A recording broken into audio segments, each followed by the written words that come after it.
आज हमारे देश में लगभग हर वर्ष 1.5 लाख के करीब लोग आत्महत्या करते हैं, जो कि एक बहुत चिंतनीय विषय है। आपको पता होना चाहिए कि इस कैटेगरी में बच्चे भी हैं, जवान भी हैं, बुजुर्ग भी हैं। हर वर्ग का व्यक्ति इस तरह का जो घृणित स्टेप है वो उठाता है। आपको इस बात का ज्ञान होना चाहिए, इस बात की समझ होनी चाहिए कि जीवन बिना समस्याओं के संभव ही नहीं है। समस्याओं के बिना आप जीवन की कल्पना भी नहीं कर सकते। ये विचार, ये सोच, ये समझ हमारे अंदर होनी चाहिए। हमें ध्यान होना चाहिए कि हमारे जीवन का अल्टीमेट मकसद क्या है, हम चाहते क्या हैं, हमारा जीवन का जो पर्पस है वो क्या है। हम जीना चाहते हैं पैसे के लिए या खुशी के लिए, या लोग क्या कहेंगे इस धारणा के साथ हम अपने जीवन का यापन करना चाहेंगे। हमारे जीवन में बहुत सारे उतार चढ़ाव आते हैं।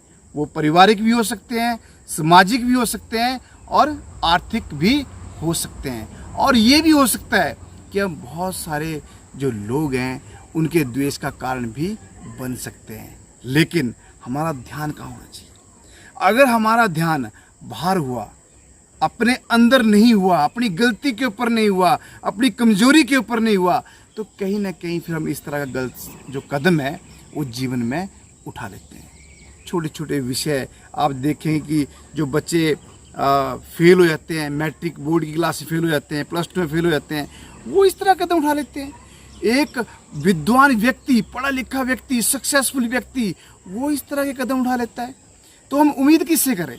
वही कदम बच्चा उठा रहा है और वही कदम जो है एक सक्सेसफुल व्यक्ति उठा रहा है जो कई लोगों का रोल मॉडल है। तो इस तरह का जो दृश्य जब देखने को मिलता है तो बहुत चिंता और चिंतन का विषय बन जाता है। ये बात तो हमें समझनी पड़ेगी ना। ईश्वर ने तो हमें हर तरह से परिपक्व बना के संसार के अंदर भेजा हुआ है।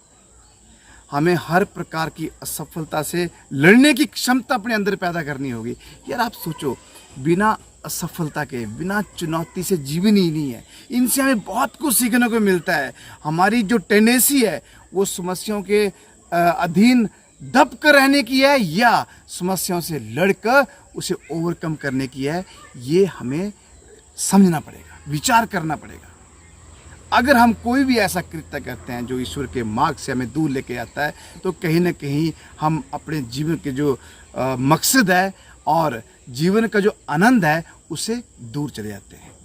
अधिकतर मैं भी देख रहा था कि एक दंपति ने आर्थिक कमजोरी की वजह से अपने परिवार के साथ आत्मदाह कर लिया, पैसे की कमी की वजह से, क्योंकि उसके ऊपर लोनिंग हो गई थी।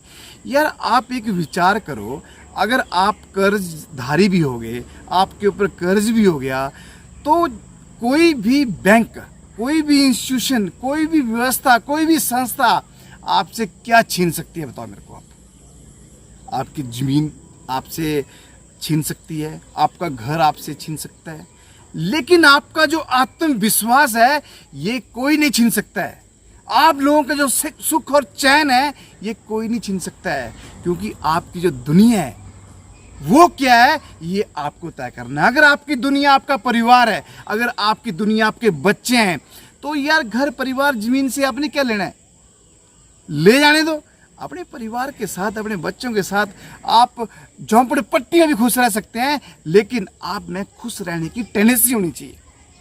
इसलिए मेरा पूरे देशवासियों से एक आग्रह है कि प्लीज़, जीवन बहुत अनमोल है। ईश्वर ने आपको ये बख्शीश बख्शी हुई है इस प्रकृति का आनंद लेने के लिए। इसलिए अपने जीवन का भरपूर आनंद लो, अपने जीवन का एक अल्टीमेट मकसद तैयार करो और उस मकसद के बाहर अपने आप को मत झोंको और बाहरी दुनिया को देखकर अपनी जो कल्पना है वो मत करो। लोग क्या कहेंगे, क्योंकि 100% लोगों को आप संतुष्ट नहीं कर सकते हैं। ये बात आपको समझनी पड़ेगी। आप संतुष्ट कर सकते हैं सिर्फ खुद को। इसलिए जीवन में मेरा एक परामर्श है, जब भी कोई काम करें ईश्वर को साक्षी समझ के करें और अपनी सेटिस्फेक्शन के साथ करें, क्योंकि कोई भी नुकसान, कोई भी असफलता आपसे बढ़कर नहीं है, आपके जीवन से बढ़कर नहीं है। जीवन अनमोल है।